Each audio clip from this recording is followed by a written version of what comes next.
I'm all for more Torah education, but it can't just be about rules. The common denominator has to be we're all trying to get close to Hashem. They teach it in a way that they shove it down your throat. They just need to redo their curriculum so that Jews actually enjoy it and learn about Judaism and how beautiful it is. This looks awful. We will win, but they will still hate us. At the end of the day, it comes down to Hashem, and it gives me, as a secular Jew, comfort. I know that we're going to be okay. Welcome, everybody. Here we are, the first episode ever of Two Jews, One Opinion, an awesome podcast where I get to speak to awesome people and find out that yes, we Jews have many opinions, but they're not all different.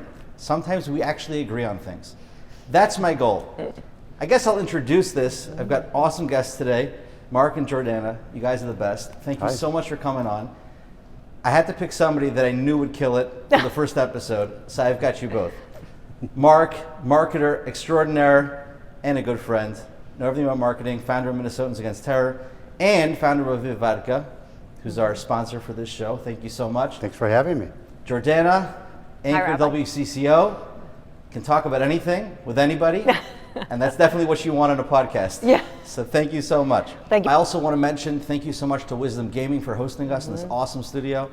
Thank you to our man Stefan back there and Jorge for helping us producing. You guys are the best.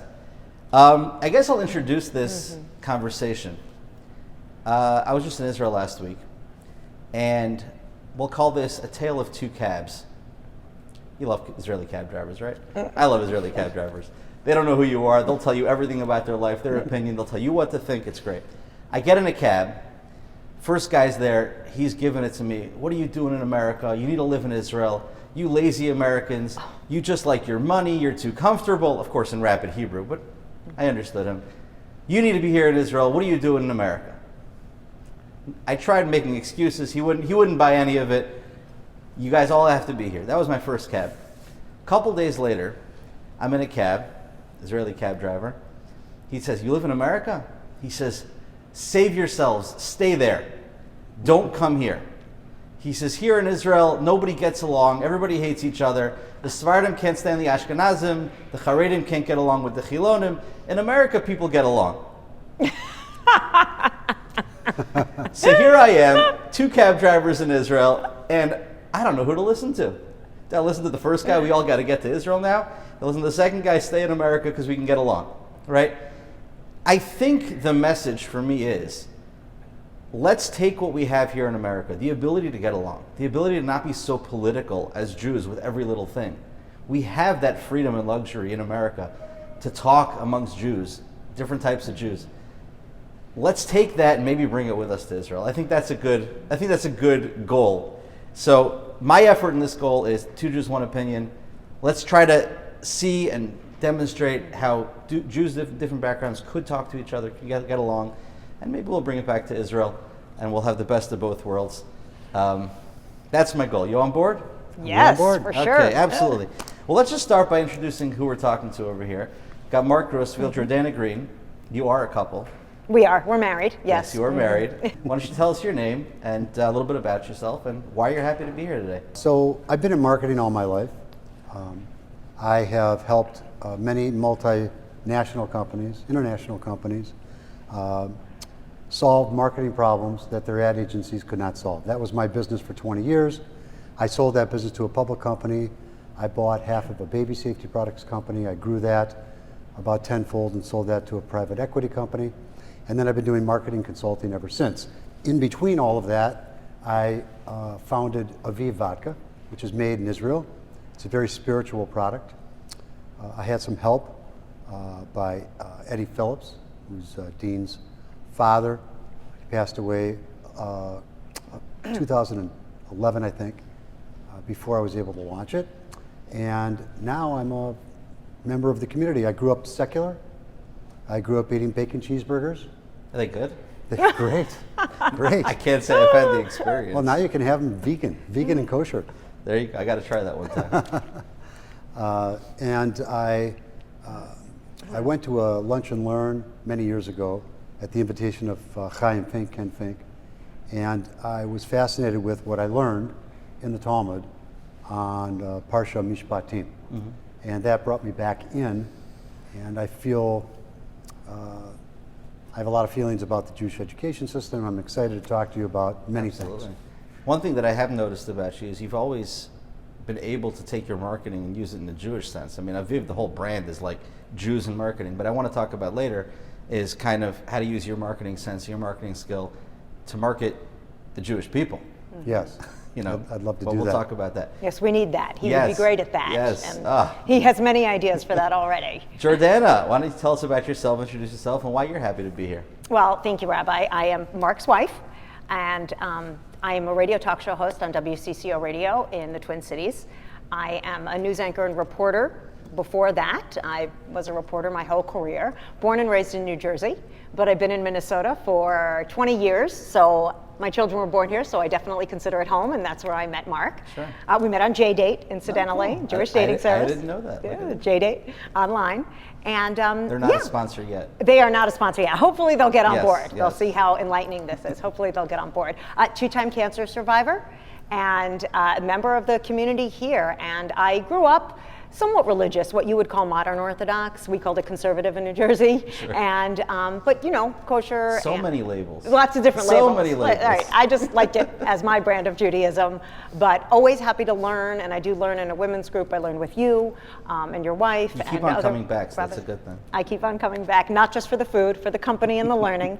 And I love being Jewish. I love being Jewish more than anybody could ever hate me for it. I've instilled that in my children with a strong sense of Zionism. I go on the radio all the time and say that I am a staunch Zionist, and I am unafraid to say that out loud, and I wear it on my sleeve every day. Well, that's great, and I want to talk more about that as we go along. Let me ask this question: you're a marketer, you're a reporter. Is there a difference? Oh, yeah. Oh, yeah. Oh, yeah. So You you wanna want us to start? talk How would about you the describe the difference? Yeah. difference? Oh, Yes. I mean, I'm trying to promote my clients' products. Okay. Yeah. I'm trying to influence people to make decisions, Okay. either quickly or over a long period of time through awareness, and solve other marketing problems. That's my job. Okay. I was a reporter. Now, I was a reporter earlier in my career, and I'm a talk show host, and I think it's an interesting distinction that we need to note. Okay. If you're a reporter or a news anchor, you stick to the facts. You do your best to be unbiased, although humans are biased. Sure. We can't be unbiased. Those are just humans that are reporting. But as a talk show host, I'm paid for my opinion. Right. So I get to offer my opinion. So I have a strong one, and I offer it. And we work things out on the air. But I think the difference is, as a marketer, you're trying to get somebody else's agenda across. As a reporter, you're supposed to stick to the facts. And as a talk show host, it's my own agenda. Okay, so we've got marketers, we've got reporters, we've got talk show hosts. Where do rabbi fit in? Oh, well. Is that like all three? I think rabbis are more psychologists Yeah, than that's anything else. probably. So that means I'm supposed to be listening rather than talking. Is that the goal? Maybe. Yeah. Okay. And advising. Advising. Okay. You know, I wasn't planning on saying this, but why not? You know, let's get into it. I once heard an incredible idea, and I want to ask you both this question. When it comes to news, there's an incredible analogy. I think the Chida, an ancient rabbi from like a couple hundred years ago, said the following analogy. He said there was once a mother lion bringing up their lion cubs. And she was saying, you know, you're the lions, you're the king of the jungle. I mean, there's nobody on top of you. You can go out there, head held high, you're the top of the food chain. So they go out there feeling good about themselves. And one day they come across a village and they see something which terrifies them. They run back to the den. They come back to the mother lion. And the mother said, what'd you see? It scared you so much. So they said, well, we saw there was a big billboard in this town and there was this hairless animal, this hairless creature standing on two legs that was ripping a lion in half. You lied to us. You said we were the kings of the jungle. Look. So the mother says, that billboard proves my point. You think if men routinely rip lions in half, they'd put them on a billboard? 99% of the time, if a man gets involved with a lion, the lion wins. It happened once that a man ripped a lion in half. They put it on a billboard. So the Chida says something incredible. He says, news, even if it's completely unbiased, is by definition the exception, not the rule. Something that happens all the time isn't newsworthy. That's true. It's not news. And the problem is, the more news we consume, the more our life is oriented around the exceptions, not the rule, the more skewed our vision actually gets. I thought that was incredibly profound. It That's is. true. And such is the case right now with what's going on in the world of public opinion Right. about the war in Israel. It's a terrible, terrible reality that the world is upside down on this. They started out realizing who the good guys were, Right. and now they've forgotten. And they don't do the work of looking at the situation, understanding the facts of the situation, reading the articles past the first paragraph to really understand all the context. And now it's not just people, it's governments. It's a tragedy. So we can talk about that a little bit more, but that's the first thing I thought of when you mentioned that. Jordana, you had a thought about this. I mean, I think you're exact, and Marc is spot on that we are hearing only what the news is showing us, which are, you know, the shock factor. Right. You know, in news we have a saying, if it bleeds, it leads. Right. And that's still very true. And even though the public says, well, that's not what we want, that's what the ratings show. So that's, of course, if it's sexy or weird or different or horrific, it usually leads a newscast. I think it's our responsibility, though, in this era of fake news and of agendas, and even agendas coming from the top. It's harder to be a consumer of news these days. It's hard to be a listener and a watcher and to be able to trust that what we are seeing or reading is the truth, or listening to is the truth. And it's incumbent upon the listener, the consumer of the news now, to really check facts, to question everything. Right. And that's a hard place to be, especially if you're a kid looking at that on social media. I find myself training myself when I see a news story, even if it is true, what's the rule that this is an exception of? I ask that question.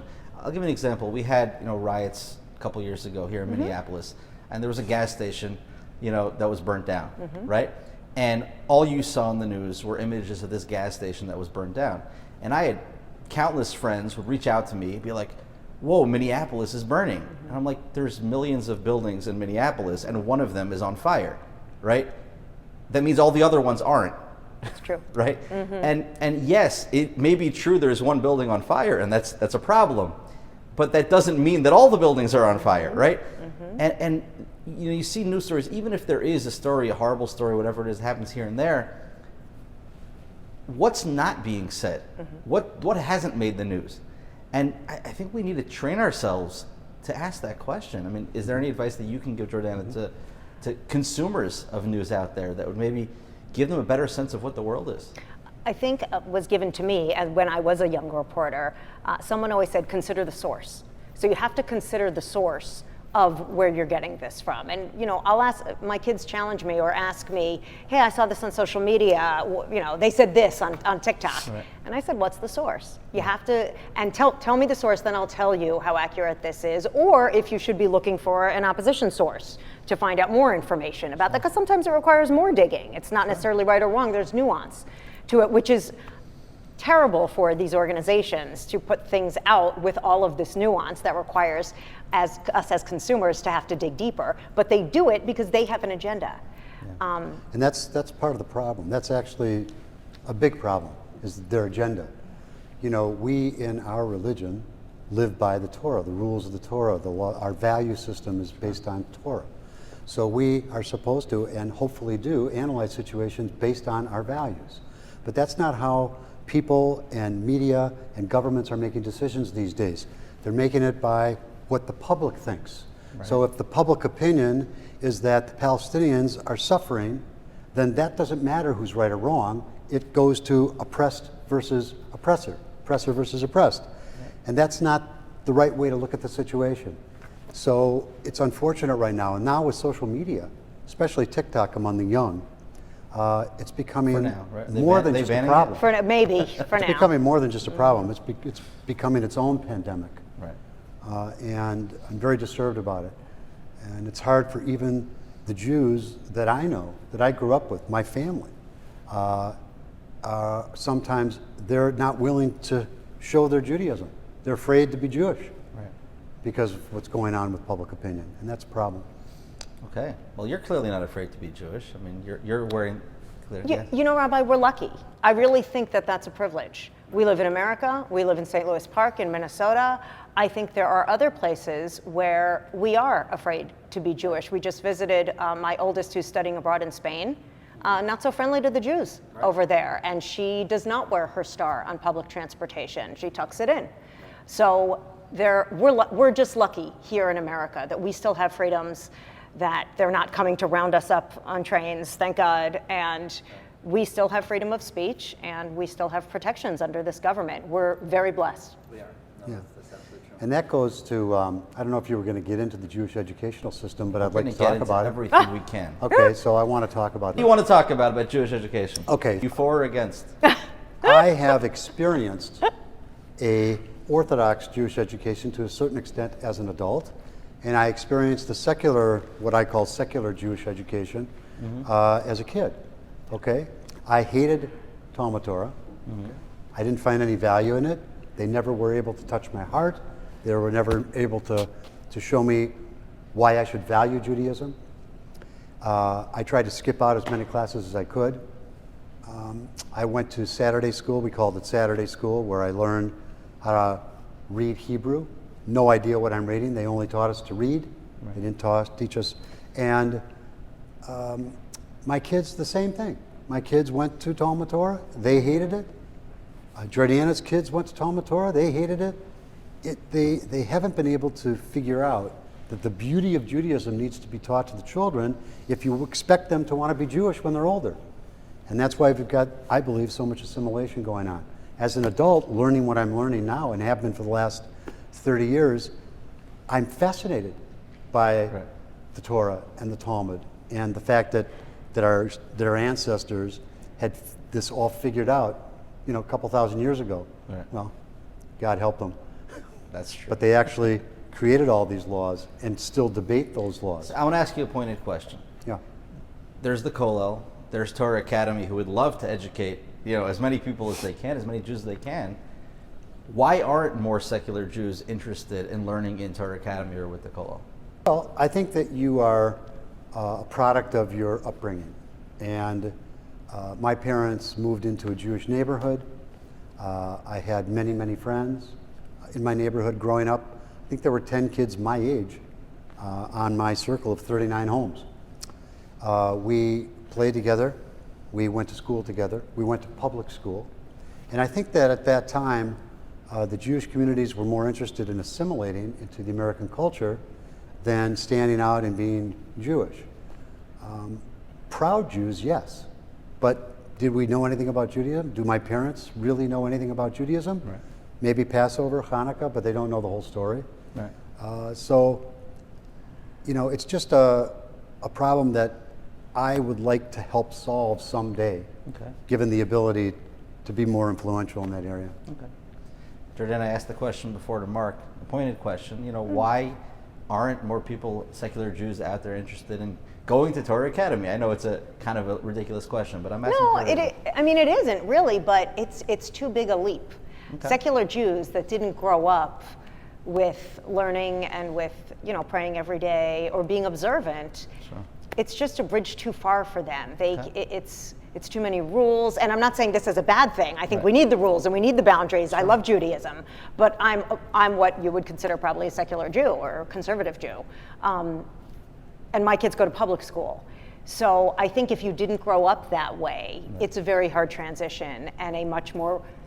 The outside world looks at it as a restricted lifestyle, and they're not willing to make that leap. So if we were just to big picture thinking here, let's say we had a blank check by somebody. I don't know, Stefan maybe wants to write it. I don't know. But let's say we couldn't devise, let's say here in the Twin Cities, because I don't want to get too global here.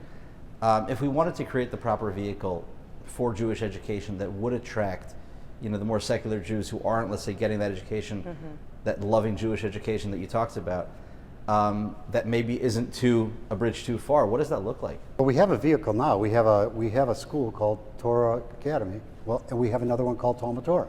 Talmud Torah more for secular Jews.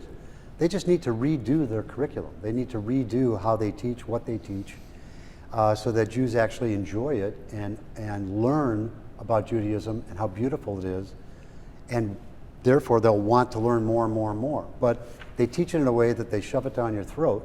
They don't. I never saw a Talmud till I was probably, over 30 years old. Never saw it. Heard the word, never saw it. I think I went to services, and I've probably said Aleinu thousands of times, right? In our synagogue, we stand up, we sit down, we stand up, we sit down. No idea what we're So what's the doing. solution, he's asking? So the solution is that they need to redo the curriculum at the schools. They need to teach more like Torah Academy. And it's not all about the mitzvot, okay? Instead of shoving the mitzvahs down their throats when they're kids, teach them about the beauty of Judaism and the value system and where it comes from, rather than you have to keep kosher, you have to, daven every day, 3 times a day, and so on and so forth. Is it a lack of awareness? Is it a lack of ability? Is it a lack of interest? I don't know. You know what? It's kind of a sad reality, in my opinion, that the people with the money make the rules in our culture. So the people that are funding Torah Academy, the people that are funding the federation that supports these Jewish organizations, tend to be the loudest in the room and make the rules. I mean, I remember at my country club, we rebuilt our country club. You know, they assessed us thousands and thousands of dollars, and they spent I don't know how many millions of dollars building this clubhouse, and for an extra $200,000 could not build a kosher kitchen into a Jewish country club. It was actually voted on to have a kosher kitchen, but the guys with the money decided that that was absurd, and they made a revote and voted against it. It's those kinds of things. So I think the problem is that the people with the money are making the rules instead of the people with the knowledge making the rules. I think you asked if it was education or awareness. I think the answer is both. I think this is just my opinion, and what do I know? Sure. But I believe that experiential Judaism will work with younger kids. It's working on college campuses at the Chabad. Chabad, there was Hillel we didn't have Chabad on campus at Syracuse University. When I went there, we would go to Hillel, and it was like a Friday night, and maybe 10 kids would show up. Right. Now, my daughter, who's at University of Wisconsin-Madison, they can get 200 kids for Shabbat dinner at the Chabad house on Friday night. And it's not, and the rabbi will give a dvar, so they'll get a bit of learning, 10 minutes. Sure. And it's not only Parsha related, it's anything experiential that's about your Judaism in the world. So they go and have dinner with people that are like them and have a kosher meal, and they get a little bit of learning. I think if Hebrew school, Talmud Torah, even the day school, if it was more experiential, like they're doing, and it's working in some of the clubs, like Jewish Student Union, NCSY has clubs after school where the rabbi will bring in sushi and they'll have a learning session. Right. And yeah, the kids are coming for the sushi because they're high school kids and they want something. But they're also having an educated discussion about Judaism, but stuff that affects them. Sure. It's not necessarily about how to play dreidel. They already know that stuff. It's about Israel, or it's about sex and the Torah, or it's about what we think of intermarriage and how they should look at dating. It's more high-level conversations, but it's, and ask the rabbi, well, what is your opinion, and a real connection between experiences in their life. And I think that's where we're going wrong. I would love to see more of that happen, and I mean, I'd love to do what I can do to make more of that happen. I know. We'll call you in, Rabbi, to Hopkins High School. Please do. I'd love to speak to high school kids. It's interesting. We're talking about education and decisions that are being made. I remember a couple of years ago, the Federation commissioned a survey, a study of the Twin Cities Jewish community. I think it was with a highly reputable firm, and they had all these discoveries that they made. So there was a Zoom call with people in the community to talk about the findings. So one of the findings that they found, which isn't particularly surprising, is that intermarried families have a very low level of Jewish education for their children, right? Which would make a lot of sense. What was surprising to me and almost comical was the recommendation. So the person, says, here's the finding. We find that, intermarried families are not prioritizing Jewish education. Okay, what's the recommendation? We recommend that we market Jewish education better to intermarried families. And I was sitting there like, okay, this is like, I own a BMW dealership, and we're not selling very well in low-income neighborhoods. Yeah. We need to market better to those families, right? Do they understand the absurdity of that solution? It's absurd. It's like, but I'm trying to understand what leads someone who's a smart person and a caring person to come to that conclusion. Like, what would lead someone who's smart and cares To come to the conclusion. Because they feel that that is a more easily surmountable problem to take on than saying, don't intermarry. You can't say to somebody, well, they think you can't say to somebody, don't intermarry. They think that's not fair. That's me telling you what to do. That's me imposing my values on you, and that's not popular or cool, and you're going to get pushback from it. So instead, they say, oh, we need to market better. Right. You're just circumventing the actual problem, but they paid a firm to give you a solution, so they had to earn their money. Exactly. That's it. But I think this leads into a larger question, which is that, yes, we want to be liberal, we want to be open-minded, right? Mm-hmm. At some point, you get so open-minded that you're trying to give value and give substance to something that just doesn't have any. Like, the substance is gone, but I can't admit that there's no substance here, so I have to just talk as if it has substance, right? And pretend that there's something there when there isn't. And you know, that's the part that drives me nuts a little bit, which is like, I understand the need to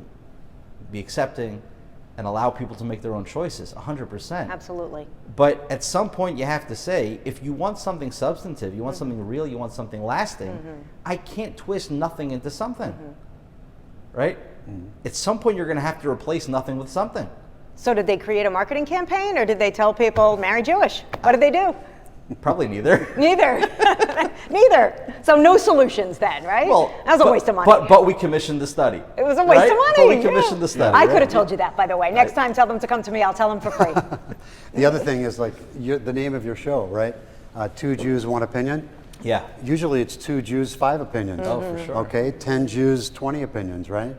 I can't count how many Jewish organizations ask us for donations. There's hundreds. Oh, I'm guilty of that. But the point is that even, you know, running these different educational organizations, there's like too many of them, and they're all competing with each other. And we have a small, we have 15 million Jews in the world, right. Maybe 5 million in the United States, maybe 40 to 60,000 in the Twin Cities. Right. If we would pool our resources and work together, I think that we could come up with a solution. But it seems like we're always competing. Some wealthy Jew has an idea, and it turns into an organization. So I agree, and I feel that same way. The question is, how do we do that? How do we get to more community collaboration, you know, between nonprofits? Let's start with the cause of the problem. Why are there so many different organizations? Like, why do there have to be so many denominations? Like, why can't there just be one? Why doesn't it work? Well, I think it's part of our culture. Okay, it's part of our culture.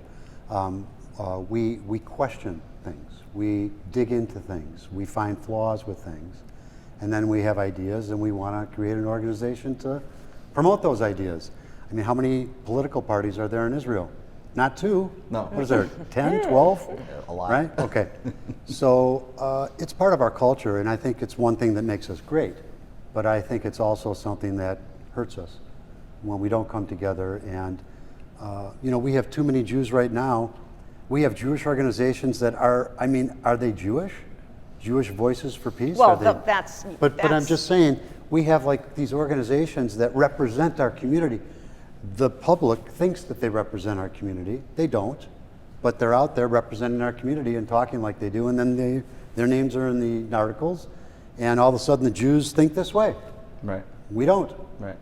It's a problem. It is a problem. And, you know, I understand there are a lot of different organizations, Sure. Even for the youth, you know, which program are you going to go to Israel on, or where are you going to become Sure. educated? I understand that. But remember, when you get in a room with somebody, a Jewish person from another part of the country, within 15 minutes you find a person that you know, that they know, then there's a common denominator. Yeah. There is still more unity than I fear that you were making it out to be. We are more unified. Everybody supports Federation. Everybody supports JCRC, JFCS. We all know those organizations. We've all been to the galas. We support the Kollel. I think there is support for all of the organizations, and yes, of course, I think we can be more collaborative, but we're pretty unified. We're a small community. We're unified in our values. We are unified, and we support each other. Yeah. So I don't know that they're competing necessarily. It's good to know. Okay. Speaking about seeing a problem and starting an organization, yeah. Why don't you tell us about Minnesotans Against Terror? So, is that for a segue? Yeah, really.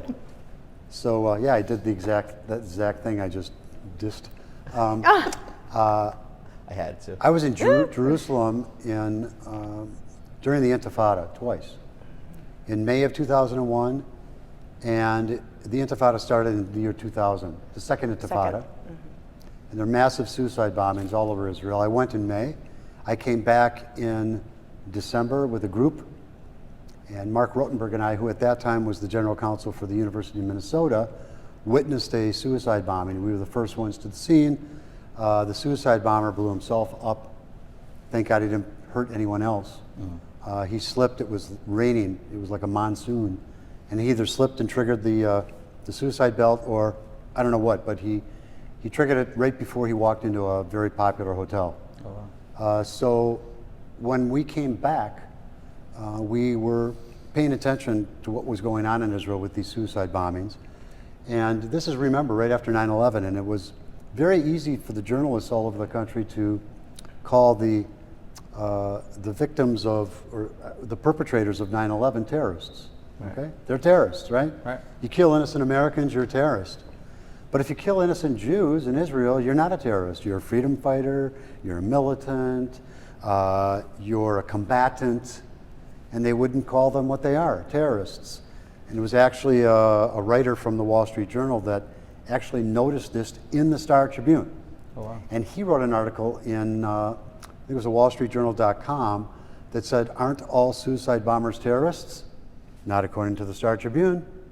So that was the impetus for Marc Rotenberg, Ilan Sharon, and I to start Minnesotans Against Terrorism and call out the fact that these newspapers all over the country were biased in something that they shouldn't be biased about. So, Marc, you started this 24 years ago. Here we are at 2024, or 23 years ago. Very proud of right? it. Mm-hmm. Yeah. Has the Star Tribune gotten any better? Have you had any conversations with them recently? So, you know, at that time we were able to motivate the Star Tribune, or influence the Star Tribune, to fire their editor. That was a big deal. And we actually ended up helping write the definition of what a terrorist is. And Marc Rotenberg, because he had been on television so many times representing the University of Minnesota, was our spokesperson. I think we're on television like over 60 times all over the world, actually. So we at least did that, okay? Right. But yes, the world has turned around on us. But what about more recently? And more recently, you know, we tried. I did have a meeting with Suki, what's her last name? Dadarian, who's one of the senior editors at the Star Tribune. And I presented the case, Israel's case, in this war to her.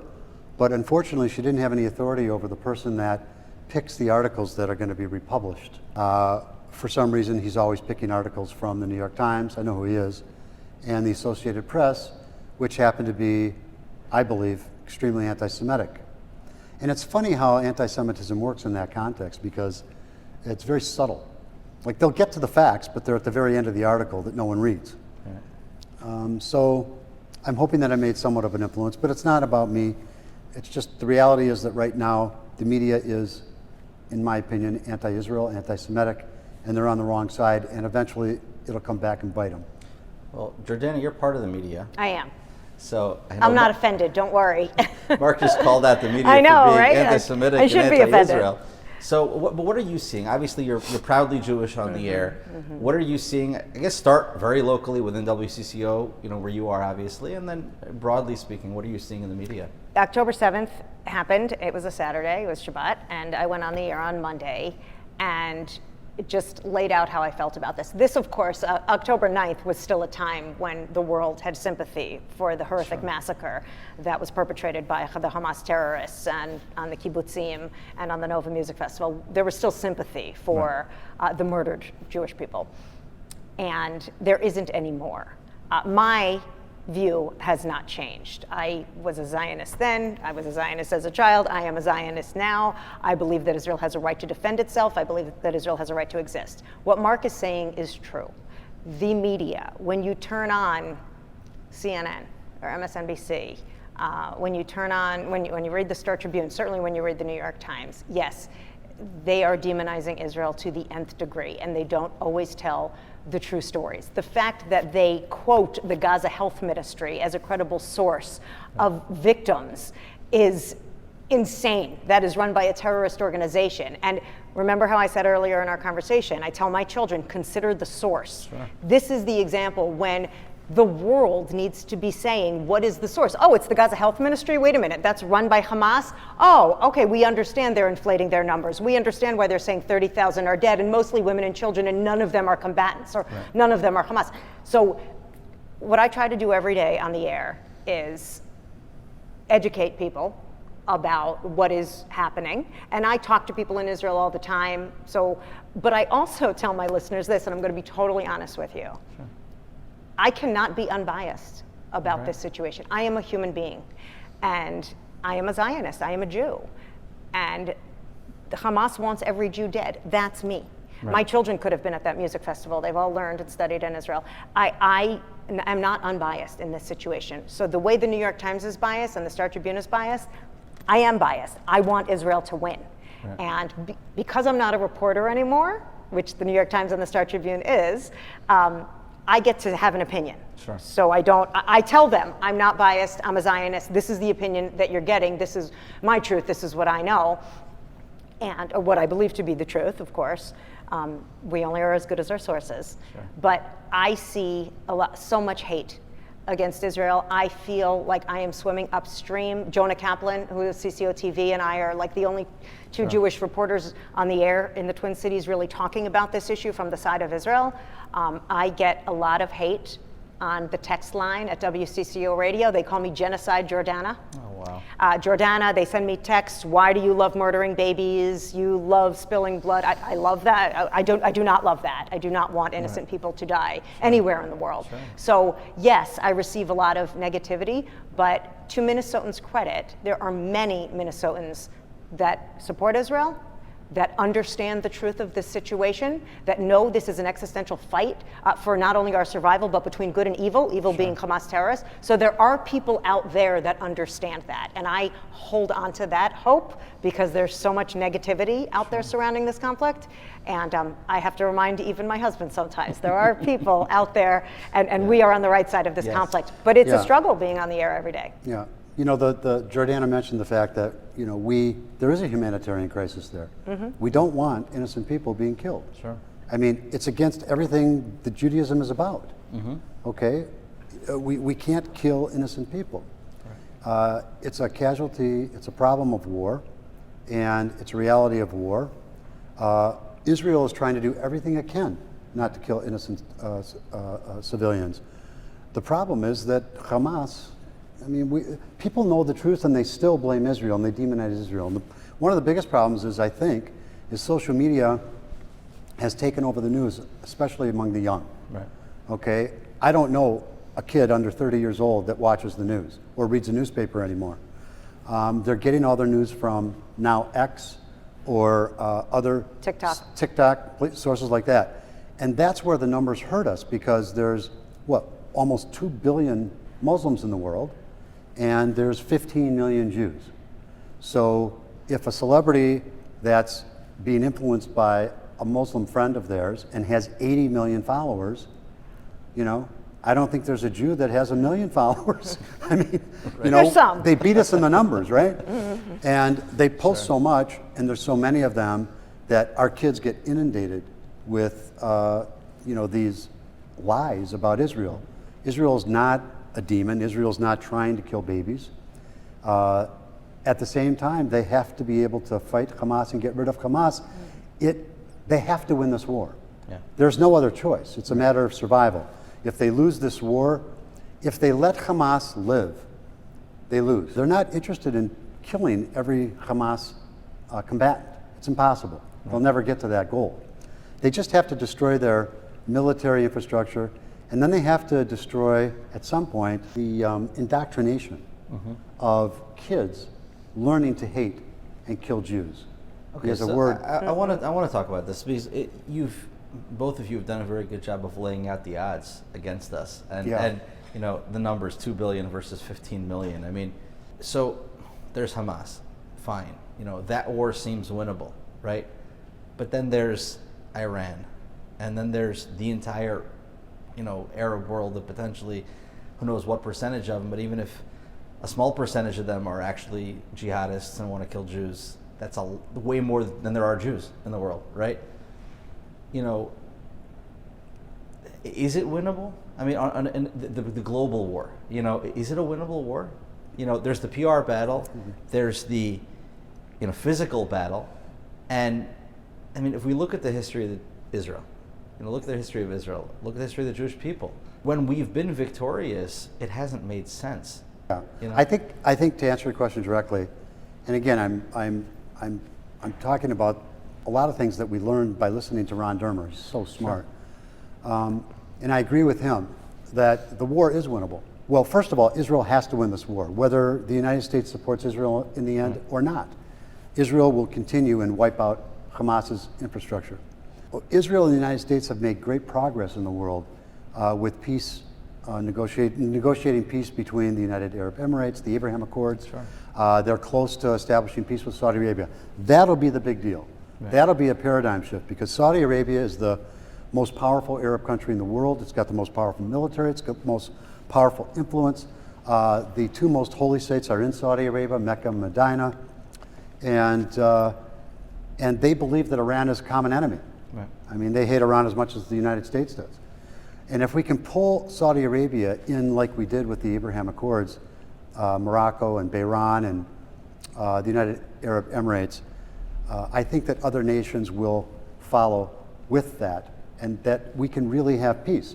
We have to have somebody running Gaza when this war is over, and it can't be Israel. Right. It has to be some Arab multinational, you know, government. It can't be the PA either, because the Palestinian Authority allows the indoctrination of kids just like Hamas does. I want to ask a pointed question again, because that's what I like to do. You know, to this point, we've talked about, you know, geopolitical solutions and military solutions, things like that. Obviously, sorry, Mike. Obviously, I'm very religious, right? For me to look at any circumstance in the world, Jewish history, what's going on now, I'll tell you a little story. There was recently some units in the IDF started wearing patches on their uniforms with a picture of the temple on it, Beis HaMikdash, a picture of the temple. And somebody asked them why. They said because every house we go into in Gaza, they've got a picture of the mosque on it. And if they have a picture of their mosque on every single house, we could at least have our temple on the uniform. What I want to bring out is this. To me, there's no way we can talk about what's going on without bringing in a big part, the spiritual dimension, and Hashem. And Jewish history isn't conventional. And to think that we can win this war, we can defeat the enemy simply through geopolitical means. And so, I mean, the Arabs don't look at this, the Muslims don't look at this as a conventional war. They see it as a holy war, right? Do we really think we're going to be able to fight back to win a holy war against a dedicated religious, spiritual foe with conventional means? And this is a question that I have for, you know, more secular Jews, that I'm not you specifically, but is there a point at which we can maybe recognize that there's a spiritual side to this, and it's not something which we really have much of a chance of winning in a conventional, you know, geopolitical sense? Can you talk to that? Sure. You want me to start or you? Yes, please. Okay, so, well, I agree with you, okay, but we have to do our part, okay? We can't sit home and say, God, win this war for us, right? Correct. So we have to do our part. And yes, we believe that God is in control. I believe that God is in control because he set up the rules of the universe, okay? He set up the physical rules and the spiritual rules, and runs the world that way. Are you quoting the rabbi back to himself? No, because Did you learn that from him? because there's argued about this. there's sages that have differences of opinion on this, okay, of how God operates, okay, and that's okay, right? Let's ask him. Listen, He's listening, right? yeah. Who's right here? May the person who's wrong be struck by a lightning bolt. Oh, God. Again, the beauty of the Talmud, right? We've got, you know, brilliant sages, Sure. rabbis arguing with each other that live 2,000, 3,000 years apart, right? Of course. So in my view, we still have to do our part. Now, the reason why I have hope is because it's not a war against Muslims. We're not fighting Muslims. We're fighting these, what's the word I'm looking for? It's not the indoctrinated. The ideology? The ideology, but there's another word for it. These people that have been, that believe because. Jihadists, is that a good word? Or? That could be, but there's an article that was written by a woman, Ayan, as I remember her first name. It was in the Wall Street Journal actually in 2015, and she says that the problem is 3%. 3% of Muslims are the problem. Okay. What's 3% of 2 billion? Yeah, it's a lot. That's the problem. Right. I mean, it's a lot of people. Okay, 3% of 2 billion, 60 million. 60 million Muslims that want to kill us, okay? But the rest of the Muslim world wants to live in peace. They want to go bowling with their grandkids. Right. They share our values. They don't.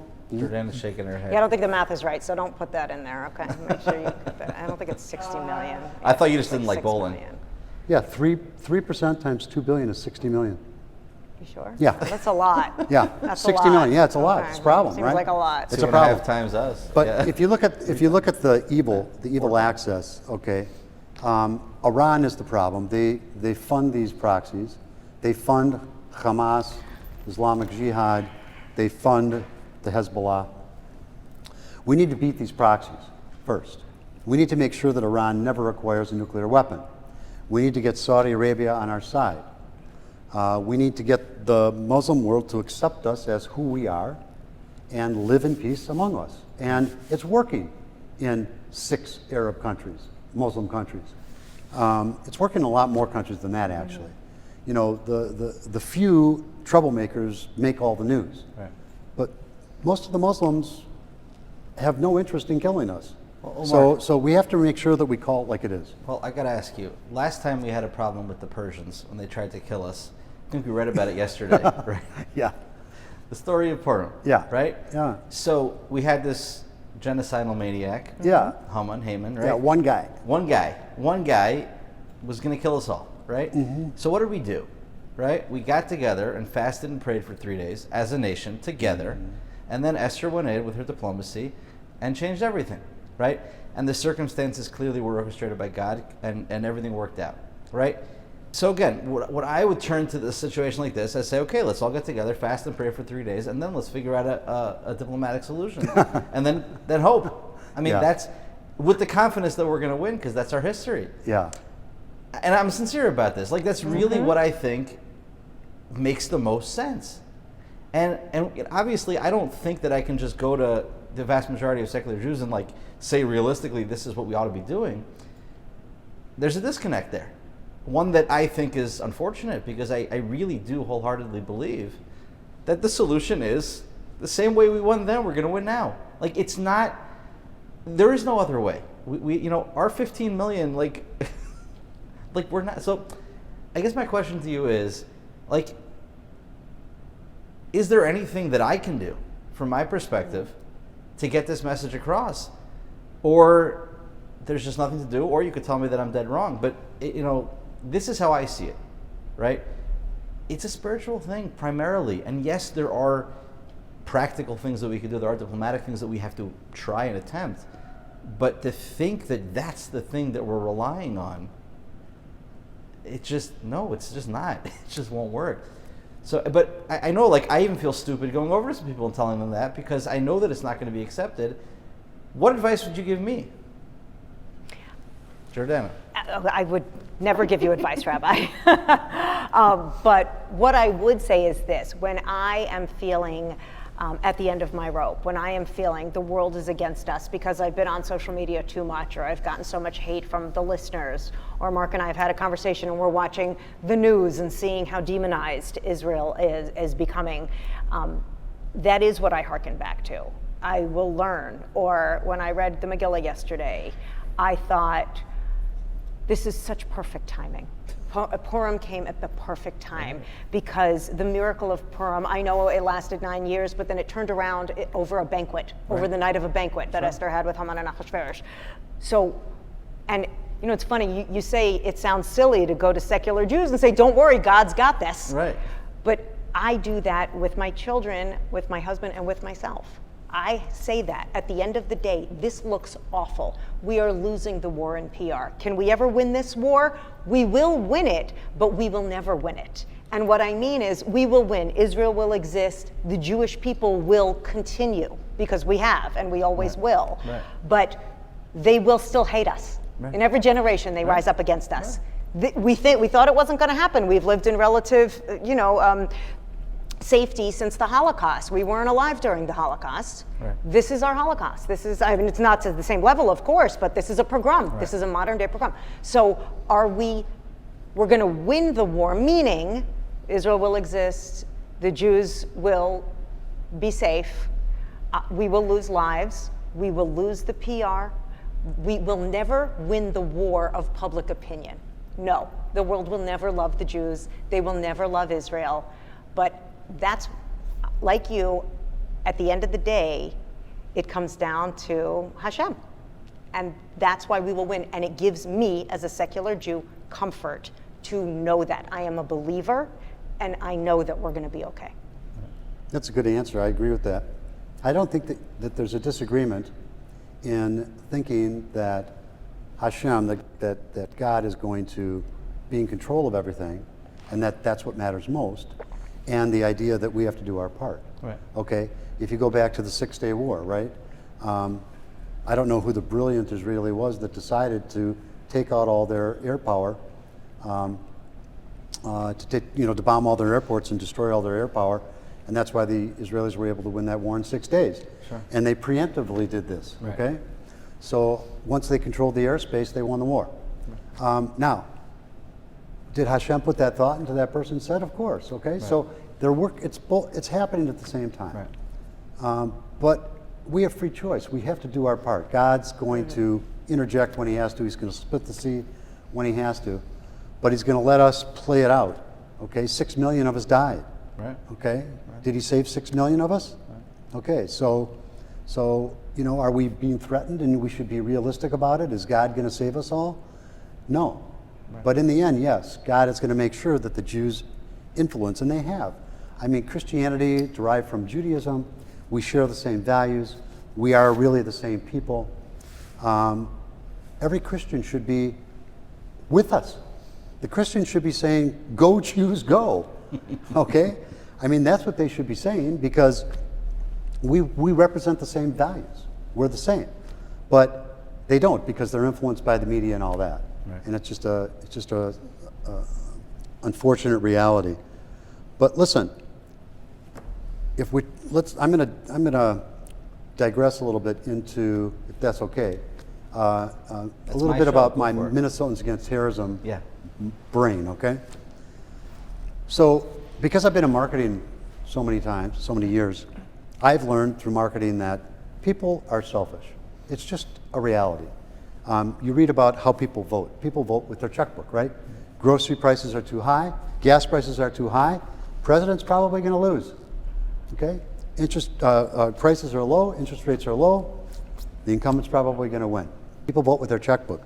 People care about things that impact them, okay? And this is just a reality that many of my clients had to learn the hard way. Many of my clients wasted millions and millions of dollars trying to solve problems that couldn't be solved just by throwing money, advertising money at a problem. I believe that that's what the Jewish community is doing wrong right now. They're trying to influence non-Jews through education and facts. And that's not the way to do it. You have to influence people through their hearts. In this case, it's kind of a negative way of doing it. I believe that we have to instill fear into the Christian community. We have to make them aware that if the Jews weren't there, they'd be killing the Christians, just like they have in every country they go into. Study Lebanon. Study Syria. I mean, the infidels of Syria, right? I think they murdered 400,000 people. When the Houthis took over Yemen, the Houthis murdered 380,000 people. America doesn't know these numbers. And they don't care. We didn't care what was happening in Syria. We didn't care what was happening in Yemen. And Americans, we shouldn't think that they would care what's going on in Israel. Right. It doesn't impact them. But if they thought that there was a fear that this could infiltrate into America, right, and there could be a pogrom in their neighborhood, with their women being raped and their kids being burned to death, and their neighbors being beheaded, then maybe they would care. Well, okay, but short of that happening, what's gonna we need what's to do a gonna better cause job. your average guy in Wisconsin to wake up and say, "Oh, these guys are a threat to me"? We need to change our messaging. We do have money. Yeah. Okay, money buys media. We can't outnumber them. Are you suggesting the Jews run the world? No, I'm suggesting that the Jews have enough money to buy enough media to change the views of we live in a Christian country. And To change views of and Americans. I suggest we stop caring. Let's stop caring what somebody in Wisconsin who doesn't care about this conflict thinks. He doesn't have skin in the game, and that's okay. Right. He's got to fight his own battles. This is our battle. Let's do the best we can. Let's support each other. Let's know that Hashem is in charge. We're going to be okay. Let's stop caring, because we're not going to win. They're never going to like us. We need to get over it. That, I think, is the right attitude to have a healthy mental State. state. Okay. Unfortunately, I can't put myself in that state. Right. I saw a Do you have a suicide good rabbi bomber. that you can talk to about it? I've experienced it firsthand. I've seen it. Right. It's impacted my life. And once you see it firsthand, it's different. It's different. I understand why the Israelis feel the way they do. Right. These are not soldiers being sent across the sea to fight a war against other soldiers in Afghanistan. Right. This is a war in Israel with their kids. Right. Well, to be fair, I don't think Jordana is suggesting that we do nothing. I think Jordana is suggesting that the thing that we can do is focus on ourselves. Yes. And not worry about the world. That's why I agree with her. I Right. agree that that's the right thing So to do. let's But try. Rabbi, Yeah. But I'd I like believe I have a responsibility with my marketing skills and my passion to try to do something about it. But at the end of the day, I need to be doing what Jordana's saying. I need to turn it off. And I need to realize that Hashem is in control. We're not going to change these minds. And smile and enjoy my life. And that's what our books say to do, right? Rabbi, what's your thought on that? You asked if we could win this war. I'd like to hear what you think about I that. agree with you, Jordana. I really don't think that us influencing the world, I think ultimately the world will come around, but I don't think we're going to overtly influence the world. I think our primary objective should be strengthening ourselves, strengthening our own beliefs, making sure that we are being as shining examples of moral, good people as we possibly can be. Yes. And then sleep well at night knowing that we've done all that we can and we're in good hands. I mean, I sleep well at night knowing the IDF is dropping flyers. I sleep well at night knowing they're trying to get people out of Rafah before they go in their strategic mission to end Hamas. I sleep well at night knowing the IDF is doing what they can, because I know that that is the truth. I want to add a piece to this, which I think is important. We talk about anti-Semitism, and it's a reality, and it's true, and all that. Why does anti-Semitism exist? And I know it's a big question, it's a huge question, it's a massive question. And I'll tell you my answer to it, and I think it informs how I think on these things. If you want to know why an anti-Semite is an anti-Semite, I think you got to go to like the chief anti-Semite ever, which is Hitler. Well, Haman was pretty bad, but the one that we know recently. He famously wrote in Mein Kampf that the Jews are the world's conscience, and he wanted to rid the world of its conscience. Ultimately, the reason why people hate us is because we represent what's good and moral in the world. When somebody is, if you have a goof off, a class bully, and they feel bad about themselves because they're not being successful, they're going to want to find a scapegoat, and they're always going to pick on the goody-goody in the class, the one who's sitting in the front getting straight A's, because they don't want to look in the mirror and face their own problems. I think that is the story of anti-Semitism throughout history. We have represented morality in the world, and we do represent morality in the world. And when people feel good about themselves, they're going to like us. When people feel bad about themselves and are looking for other people to blame, we're going to be the first ones blamed. I don't view anti-Semitism as a curse. I view it as a hidden blessing. The fact that they hate me means that I stand for something. Now, it's unpleasant. It's very difficult to deal with, right? But the day that they stopped hating me and started hating somebody else, that's the day I get really worried. Because that's the day I'm like, wait, you no longer see me as the bastion of morality in the world's conscience? I'm not the one that you want to hate, right? Interesting. So it's part of the package of what it means to be Jewish. On the one hand, we are the world's conscience, which means we have to stand for values. When everybody else has a certain standard, we have to hold ourselves to a higher standard. The downside of that package is they're going to hate us. That's just part of the reality of it. But it's not something we seek to eradicate necessarily, because as long as there are people that are looking to blame, they will blame us. We can't eradicate that. It's like built into the deep human psyche. You can't eradicate people wanting to scapegoat when they feel bad about themselves, right? What happens historically is simply the better off societies are, and the more prosperity there is in the world, the less anti-Semitism there is, because people have no reason to hate. The more turmoil there is in the world, and the more dysfunction, and the more people are looking for scapegoats, the more anti-Semitism there is. But it's not something that you can fight head on. In specific instances, you have to take precautions and measures, and we have to deal with the fallout of anti-Semitism. But the root cause of it is not something that you can take head on. And if anything, it should be, on some level, a badge of pride. You know, the fact that I'm the hated one, the fact that despicable people of the world hate me, that's a good thing.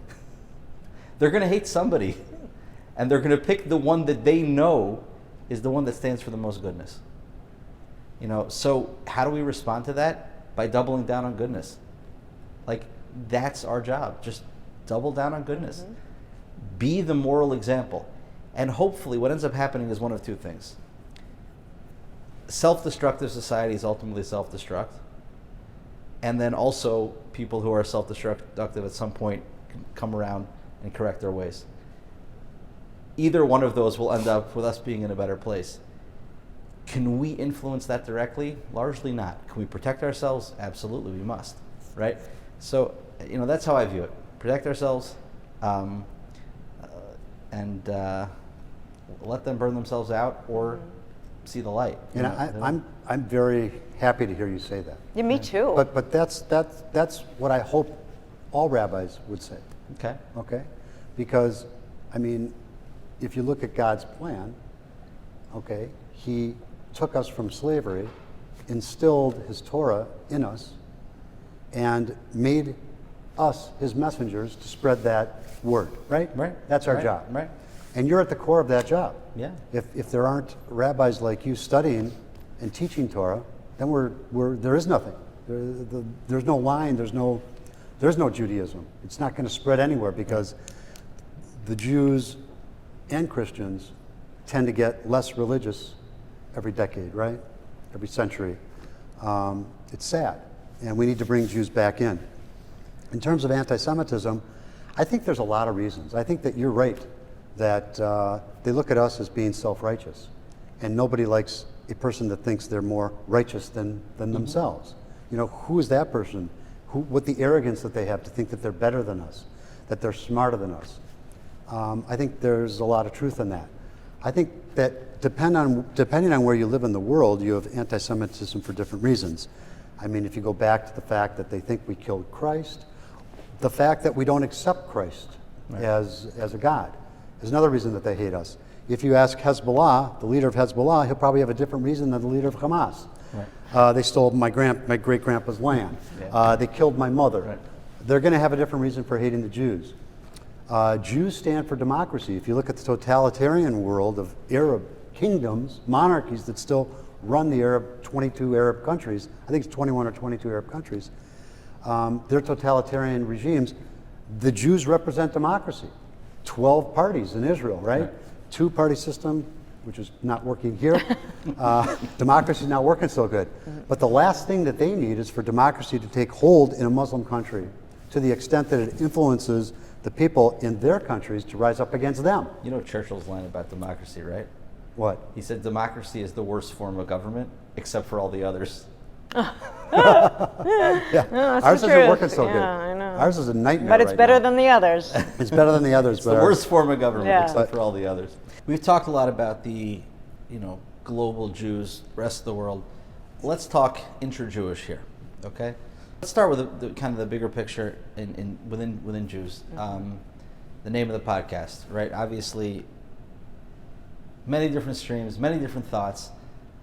Practically, what can we do? What can be done to get people closer together? But I want to ask a more specific question. Why do you think there is a hesitancy from different sides of the spectrum to kind of come together in a real way?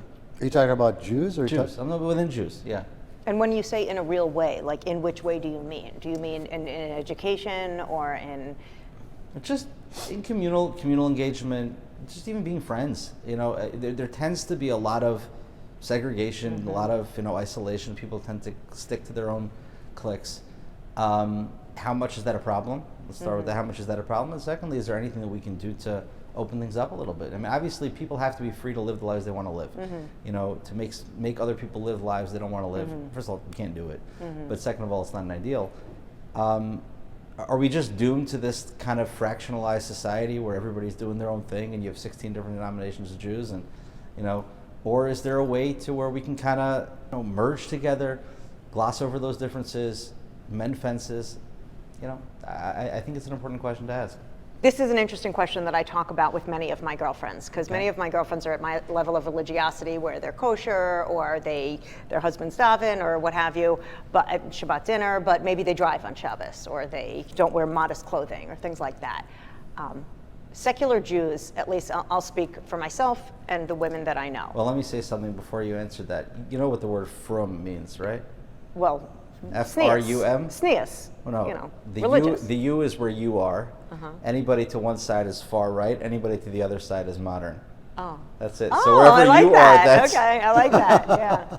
I like that. exactly where I am. That's the best place like to that. be. And you're an extremist if you're even, I like that. But I think that secular Jews, and like I said, I'll speak from my perspective and the women that I have talked about this with, they don't want the rules. They don't want somebody to tell them how to dress. They don't want somebody to tell them when they can and can't drive in their car, when they can or can't go shopping. They don't want somebody to tell them to stay home or make certain meals, and they see it as restrictive. And I'm just being totally honest with you. I see it's a beautiful religion, but I'm not Shomer Shabbos for that reason. I wanted my kids, for example, to participate in sports in their communities.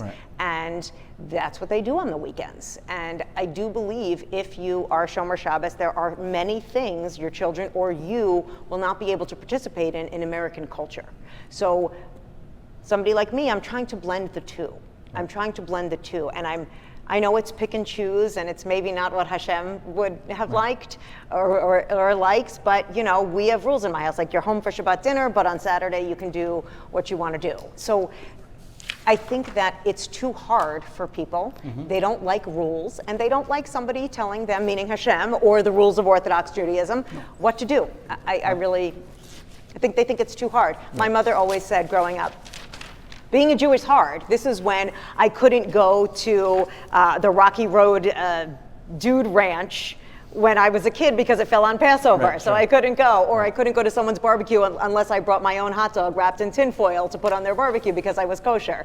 So, there are things that I missed out on as a kid, and I get that. And maybe growing up with more religious parents, when you have your own kids, you think, I don't want my kids to miss out on the things and feel other. I've never had a McDonald's hamburger. And people think that that's insane.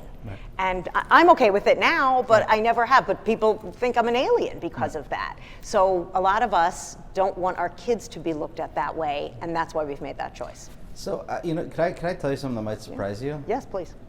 You have had a McDonald's hamburger? Because that would surprise me. I think she's had one.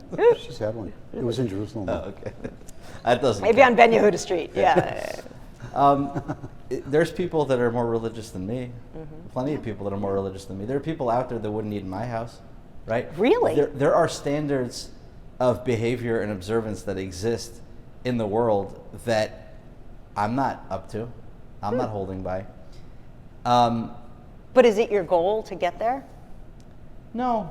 Okay. But it's something that I respect.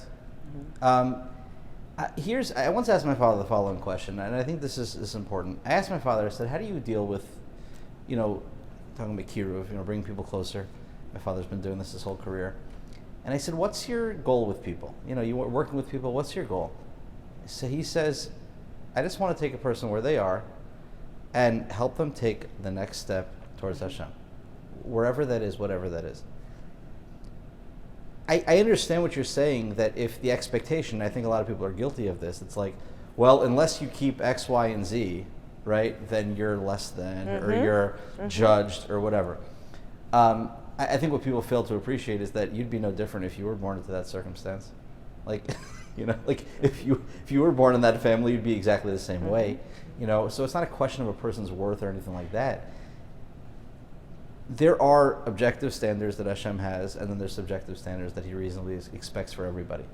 And only we know what Hashem can reasonably expect from us subjectively. Objectively, there's a book, sure.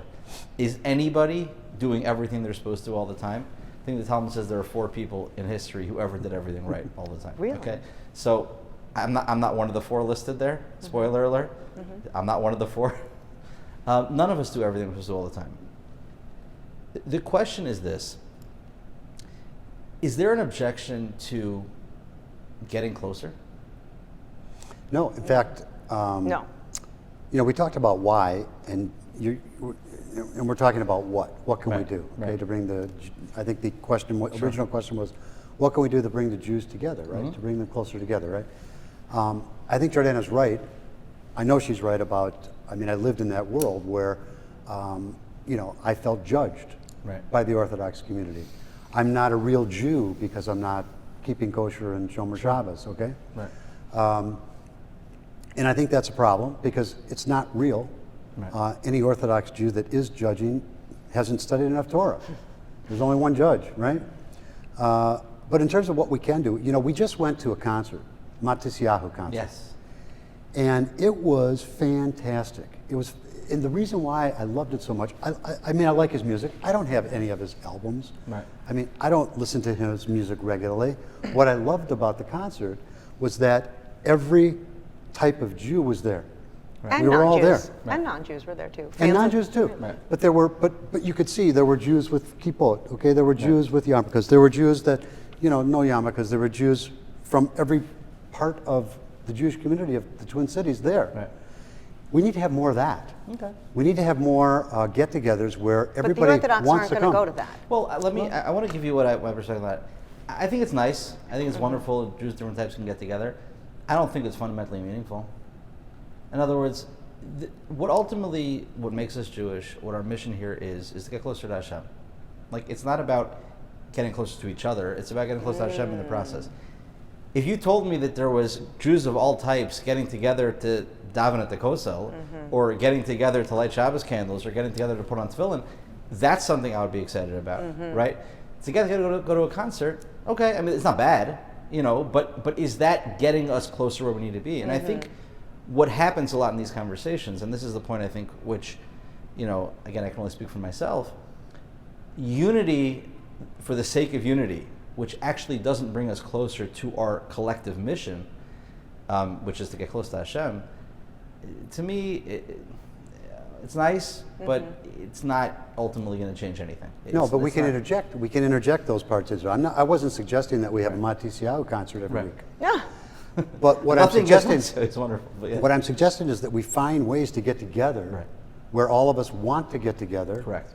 And we're not coming because we feel obligated to. We're coming because we want to. Right. Too many times we get together because we feel obligated to. Right. But there is a line, Rabbi, and I'm just going to drop a hard truth here because we're speaking frankly. That's what I want to have. I think that from the perspective of someone more secular, for those of us that have taken a couple of steps, it comes to a line. I'm going to give you an example. Sure. If something bad happens to somebody, let's say they get sick, or something bad happens. If a rabbi says to them, you might want to check the mezuzahs on your house and make sure that they're in the proper alignment, that's going to be a non-starter for a lot of people. Right. Because we don't want to think of Judaism as voodoo or as magical thinking. I also, and this is coming from me personally, I don't want it to be transactional. Right. Well, Hashem, if I do this for you, then you'll do this for me. Right. And I don't think that's how Judaism works. Right. No. And yet, sometimes it feels that way. So some of the women that I learned with have had an experience where somebody will tell them, well, if you keep Shabbat, or if you cover your hair, or if you dress nias, then maybe something better will happen in your life, and that makes it transactional. And maybe I have a limited understanding of how that works, but I'm just being honest with you that that's the feedback I have gotten from friends, and I have felt personally. I got to be honest. No, and I'm glad you bring that up. Rav Hirsch actually talks about this. Or Sensible Hirsch lived in the 1800s, 1830s in Germany, and he was fighting a very secular German Jewry at the time, and he placed a lot of blame on the previous generations of Orthodox Jews for allowing the next generation to become totally secular and leave Judaism behind. And what he basically writes, he writes this in his book, 19 Letters, he says that Orthodox Judaism had become one of two things. It was either rules, things that you do by rote with just dryly sense of duty and obligation, or it was like transactional, mystical, magical stuff that was totally detached from the world. And usually in like the more Hasidic circles, it became that. It was all just like mystical and magical. And the more non-Hasidic circles, it was more just like dry and dutiful and like this is what God expects of us, without any of the beauty, any of the wealth, any of the wholesomeness of it. And Rav Hirsch writes, like, it's our job in our generation to teach authentic Judaism again in a way where it's not transactional, it's not obligatory, it's not mystical and magical, it's real, it's human, it's deep, it speaks to people's emotions. It's something that we can live with and that could also inspire us, you know? The part that hurts me is that I've learned enough to where the beauty is all there. Like all of the human things that people struggle with and look for answers, the answers are all in the Torah. The answers are all through the mitzvahs. But you're right. If it's just, check your mezuzah, or if it's just, you better show up on time to davening 3 times a day, and without any of the heart of it, it's like he said, it's like the body of the Torah without the neshama of it, without the soul of it. There's a beautiful, beautiful vision, I guess a dream that Rav Hirsch had that he describes, and I kind of wish we can get back to this. He says he describes this vision. He's traveling, and this old man comes to him and takes him to a village. And in the village, he sees a bunch of young people dancing around, prancing gaily with these thin little walking sticks, brightly decorated, and they're looking like they're having a great time. So this old man says to Rav Hirsch, he says, "What do you see here?" He says, "Well, I see these kids having a good time, but those sticks, they're flimsy. The second they have to lean on them, they'll snap." So he says, "Well, let me show you something else." And he takes him to a corner, and there's a bunch of old people sleeping with these thick sticks that are covered in dirt and grime and dust and cobwebs. And he says, "What do you see here?" He says, I see thick sticks that can support somebody, but they're not attractive at all." So he says, "So what's your job?" So he says, "Well, my job is to take thick sticks from the old men, polish them up, and give them to the young people." Mm-hmm. Like, that's the job. Mm-hmm. Mm-hmm.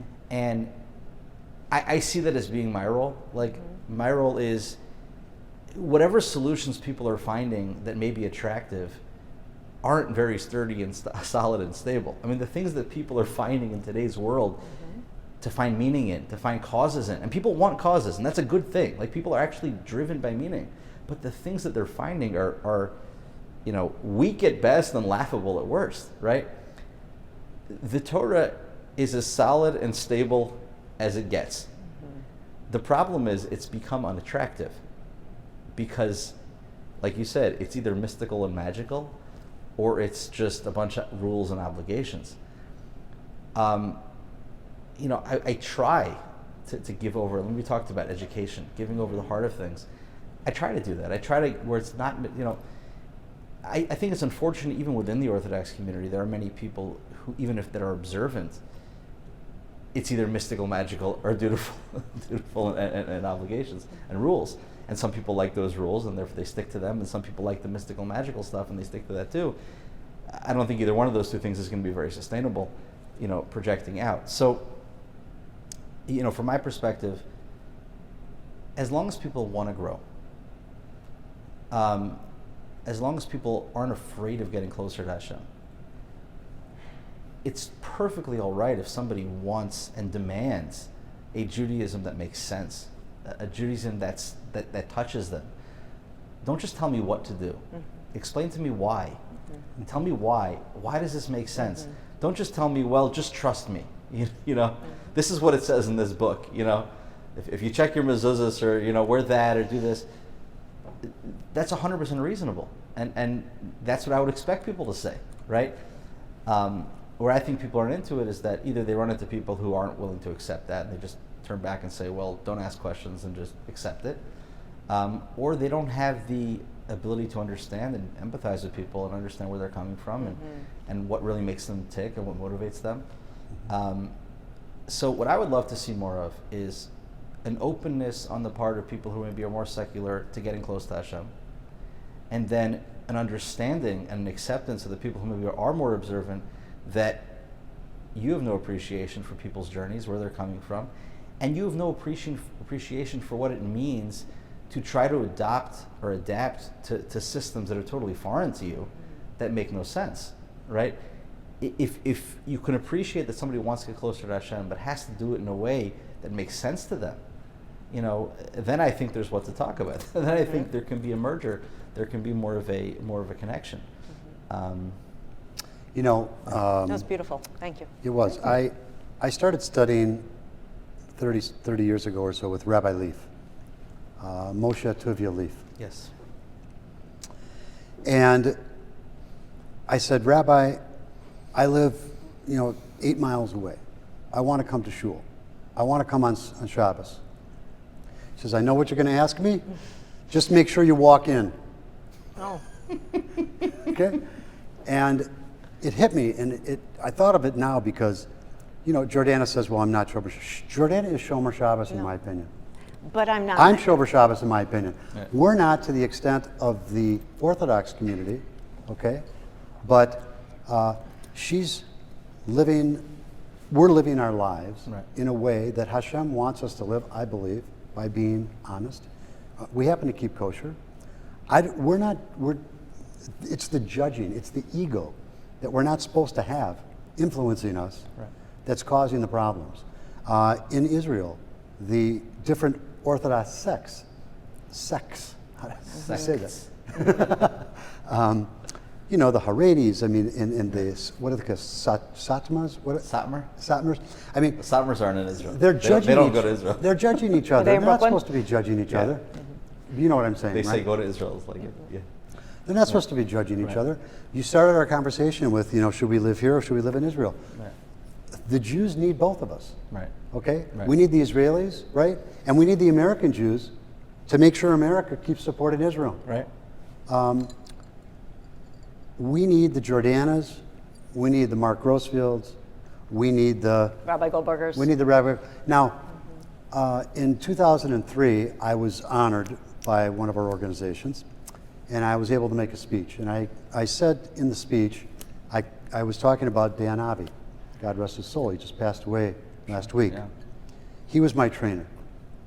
And he told me that I had to work out 6 days a week and not eat any carbs. And he was the ultimate trainer. He's 280 pounds of steel. Right. Didn't have an ounce of fat on him. And I didn't work out 6 days a week. Right. I didn't just eat carbs. He still loved me. It's his job to tell me that. It's your job to tell us this, right? But you're still going to love us if we don't check our mezuzahs, and you're still going to love us if we happen to drive to shul, right? Because you can't judge either, right? Right. So I think we all have our part. And I think that that's important, and I think that's the way Hashem designed us. Wouldn't a better trainer, though, instead of saying you need to work out 6 times a week, wouldn't a better trainer say, Mark, I know you're only going to do 2, so do 2? It's a bit unrealistic. Listen, your job is to tell us to do more mitzvahs. Right. And our job is to listen to you and apply them the way that we can and feel work for us. That's how I feel. Now, you're not supposed to feel that way. Your job is to say, no, Mark, You need to do the mitzvahs. You need to wear the tzitzis. Let me tell you something Rav Hirsch actually writes, and I think this is quite profound. He says there's a big difference between judging an action and judging a person. You know, what happens all too often in our world is that because we don't want to be judgmental, therefore we can't have any standards, right? And therefore anything goes, right? How could I possibly say that this is wrong, right? You know, Rav Hirsch says the following thing. He says anybody can say whether an action is right or wrong in a vacuum. We have a Torah. Torah says these actions are right, these actions are wrong. What you can't do is judge a person based on his actions, because you have no idea what that person's circumstances are, what they're coming from, how difficult a particular action is, how reasonable it is to expect them to perform that action. Like I said, I don't do everything right either. You know, no one does everything right. But on the other flip side of that is there has to be some objective measure of what's acceptable, what's good behavior, what's not good behavior. So I think there have to be two standards. One, like Rav Hirsch says, an action, you can say it's good or bad. A person, you can't judge a person based on their actions. You have no idea who the person is, right? So for example, if I would say, well, driving a car on Shabbos is not something that Hashem wants. That's a statement. Now, that doesn't mean that a person who drives on Shabbos is a worse person than a specific person who doesn't drive on Shabbos, right? Because we have no idea what it means for that person to drive, what the struggle is for that person. So I think there's two sides to this coin. Some people have to understand that you can't judge people based on their actions. And other people, I think, have to understand that actions can be judged, whether they're objectionably right or wrong. Now, does that mean that I'm going to beat myself up because I'm not doing something that I should be doing? We all have things that we should be doing that we're not doing. This is why we're Jewish. This is why we feel guilty, right?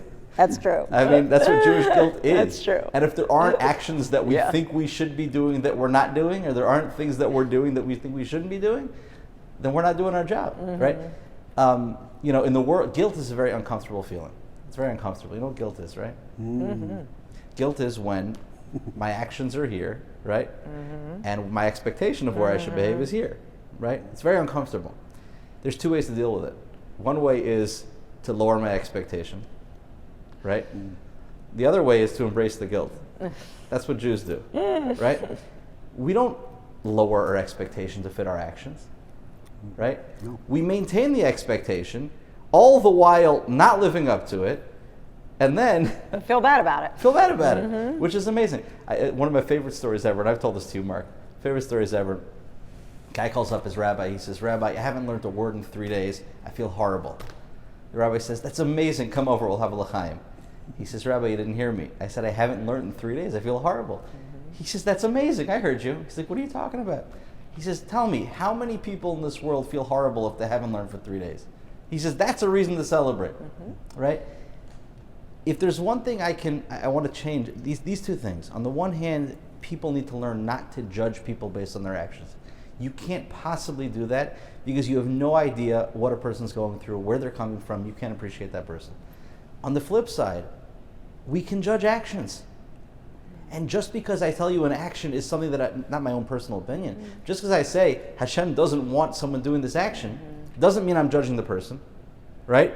And doesn't mean that that person is any less. What does it mean? So you feel guilty about it. Is that a bad thing? It's uncomfortable. Is it bad? Is it bad for someone to feel guilty about driving on Shabbos? Bad? No. No.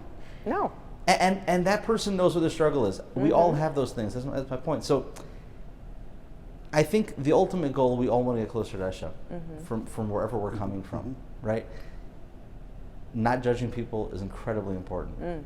But not being afraid to judge your actions. And not being afraid to say, yeah, I know that I'm not living up to what Hashem ultimately wants me to do. That doesn't make me a bad person. It means I have things to grow. It means I have things to do. And it may make me feel more guilty. And I think maybe part of the reason why people want to avoid it is because they don't like feeling guilty. Right? It's the guilt. So instinctively we try to say and justify our behavior. We try to say, you know, I don't want to feel guilty about it. Therefore, Hashem really wants me to drive on Shabbos. You know, something like that. There's nothing wrong with feeling guilty. Feeling guilty should be a badge of pride. What it says is I have standards. And even if I don't live up to the standards, right, at least I have them. That's way better than somebody who lowers the standards because they don't want to feel guilt. I like it. We quote you all the time, by the way. Marc told me that story about the It's a great l'chaim. story. And whenever my kids do something wrong and they feel bad about it, I say, Rabbi Goldberger says we should do a l'chaim because you feel bad. Yes. Yeah, it's a good one. You know, it all comes back, while you were talking about that, it all comes back to Jewish education. It all comes back to that. You know, we have close friends of ours and other friends. I'm going to talk about the other friends because if they watch this, they would probably know if I'm talking about them. My close friends, okay? This is going totally viral. Well, don't out Okay. us, babe. I mean, So- don't get us shunned from the community. So I see friends of mine embarrassing, talking down to their children in front of me that embarrasses their children. I have friends of mine whose wives belittle their husbands in front of other people, okay? And I see lots of other things like that. I'm just going to stick with that for now to make this point. And the first thing I think of is, if they had just studied Torah, their relationship would be so richer because they would be supporting their wives and their kids instead of competing with them because it's their ego that's making them angry. How dare you talk to me this way? How dare you say that, right? And so forth. So it all comes back to education. If we can invest, if our community can invest in Jewish education, you're not going to get the secular community to come to Torah Academy. But if we on the secular side, if we can find a way to instill the love of Judaism into our kids so that they want to learn Torah in some way and change their behavior so they don't talk down to their kids and they don't talk down to their spouses and embarrass them in front of people, the Torah says it's like stabbing them in the back. Right. But it all starts to me with the education So system. the three of us right now, let's go change the world.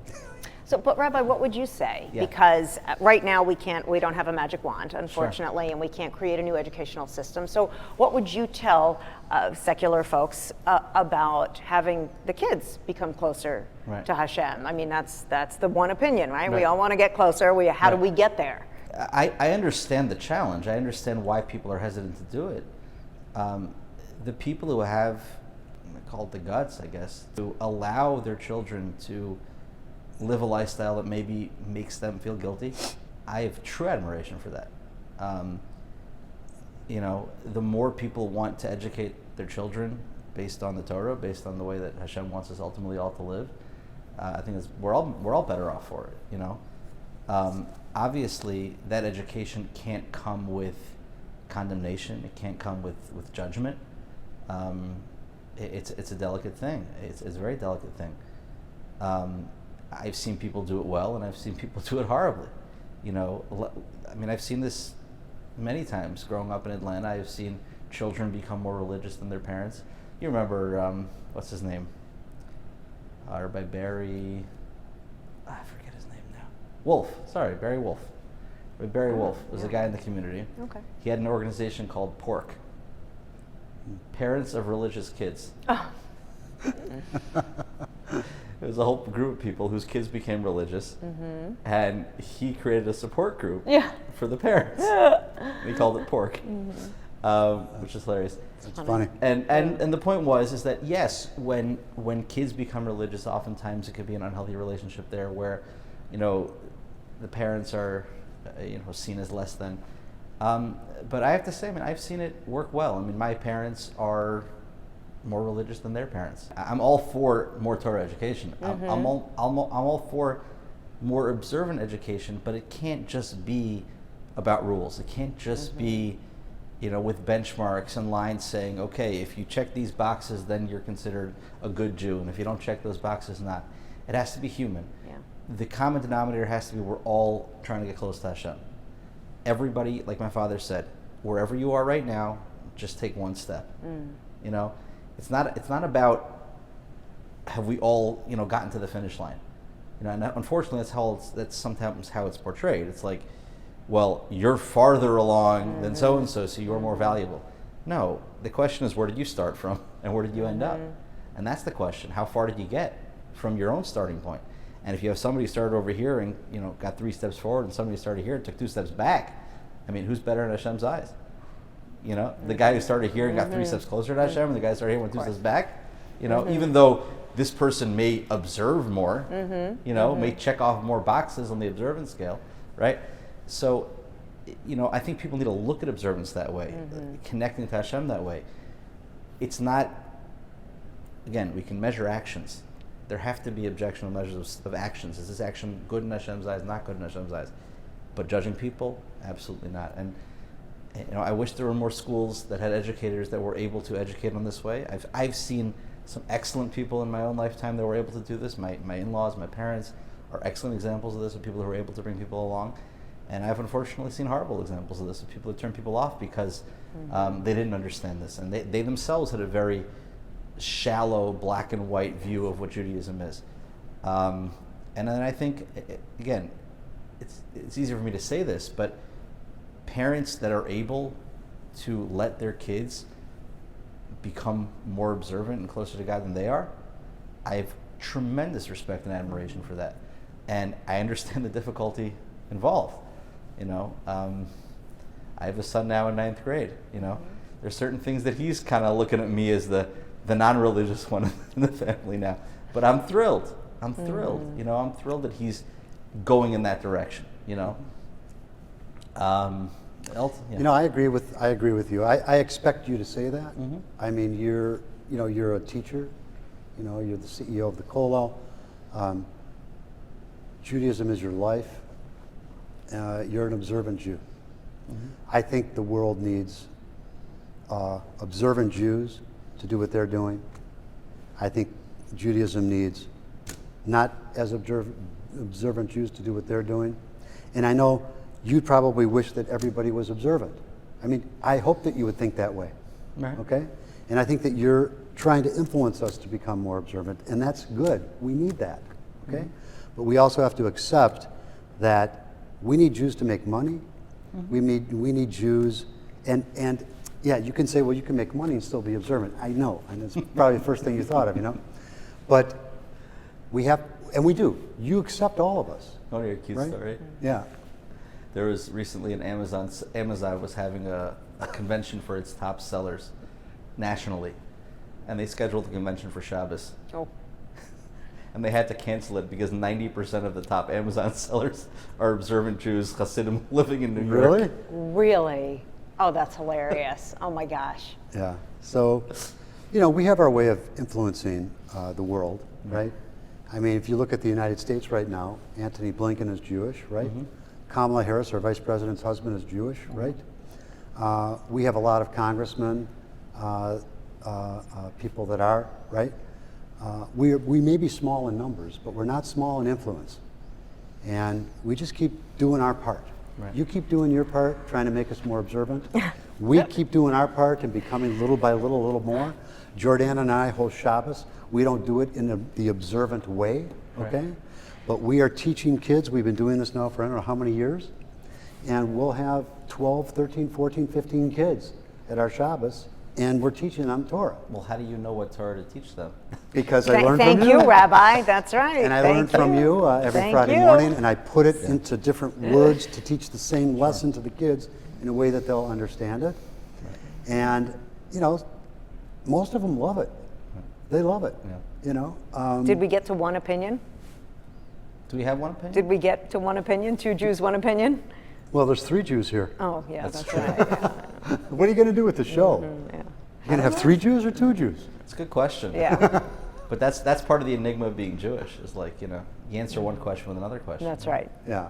Let me ask you a question. Please. If Hashem was here and you asked him, what are the 3 most important mitzvahs? The 3 most important mitzvahs for a human being to do, what would they be? I don't like the question. You don't like the question? No, I like it. I'll rephrase the question. Okay?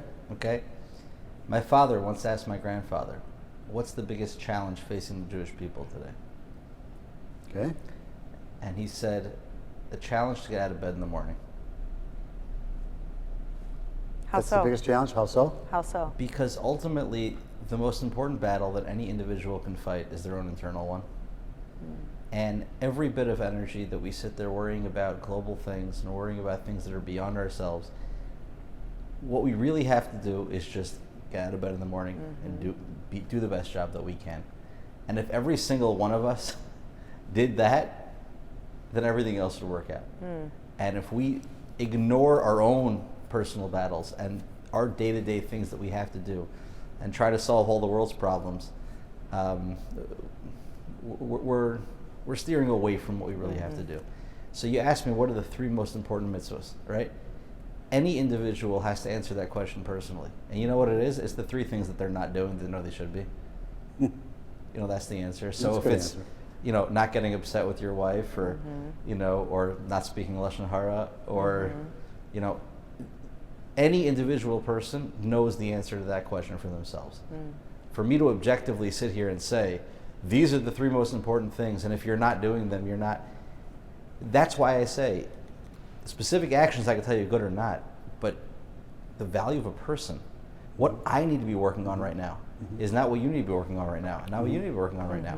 And the value of me as a person is how well am I doing with the things that I need to be working on, and how well are you doing things you need to be working on, and not measuring, well, is the thing that you're working on more observant or less observant than the thing that I'm working on. Okay, right? So actually I really like that answer. And now I want to rephrase my question. Okay. What is God going to judge us on most? In terms of what does our Torah say that God is going to judge us most on? And it doesn't have to be the first 3, it could be the first 4 or 5, but what are the key things that we're going to be judged on? Good question, babe. I think ultimately it's to what extent the decisions that we made in our lives were with Him in mind. Okay. I think that's the Now, answer. I thought you were going to say, don't do to others as you wouldn't want done to you. I thought you were going to say raising children that are good. What are these things that I'm thinking of? I mean, those are important principles, but the world of mitzvahs is simply a bedrock of what life looks like. How well a person performs, ultimately what a person is all about is his choices, and why you choose what you chose, as opposed to what you do. I can take 2 identical lives on the outside, and they look identical. The same observance of Shabbos, and the same amount of tzedakah, and the same amount of acts of kindness, and identical. And one person is great in the eyes of Hashem, the other person isn't. Because one person did it because he wanted to do the right thing, because this is what Hashem wants from him, and the other person did it for selfish reasons. That's more important than what you do. Why you do what you do is more important than what you do. I think this is something which is lost on a lot of people. Now, it shouldn't be an excuse to not do things that you're supposed to do. But ultimately, what matters more than what I do is why I do it. And a person has to be honest with themselves. So, you ask me what are the most important things? It's what are the things that I'm struggling with right now? Where are the areas that I know are getting me closer to Hashem? Where are the areas that I know are taking me farther away from Hashem? That's how I look at it. So you ask yourself, what does Hashem want from me? Is that what you're talking about? I should be. I should be asking that every day. And I know what those things are. I know in my own mind the things that I have to work on, I'm not going to say them out loud. Yeah, that's okay. You don't have to. It's between you and Hashem. Yes. Well, I'm not worried about how you're going to be judged. I should be. I'm not. I'm not worried about how you're going to be judged. No, you can worry about it. That's kind of you. But the truth is, if you asked a good person and not such a good person, if they thought they were good, who's more likely to say that yes? The good person is more likely to say, I'm probably not so good. We did cover a lot of things. Yeah, we did. My goodness. Yes. Well, thank you so much. This has been a great 2 hours with you.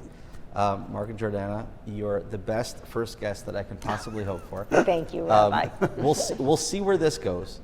My hope is that we can have some more heartfelt, good, empathetic conversations between different Jews, like the conversations that we had. I think we came out of this even closer, though we were close before. And hopefully a lot of people watch this. Hopefully a lot of people adopt some of the stances that we adopt and realize that we can have conversations. We can have open conversations. We can talk to each other about things. We don't have to be scared that someone's going to judge me or someone's going to think a certain way about me. And ultimately could find out that 2 or 3, in this case, Jews can have one opinion. See you next episode.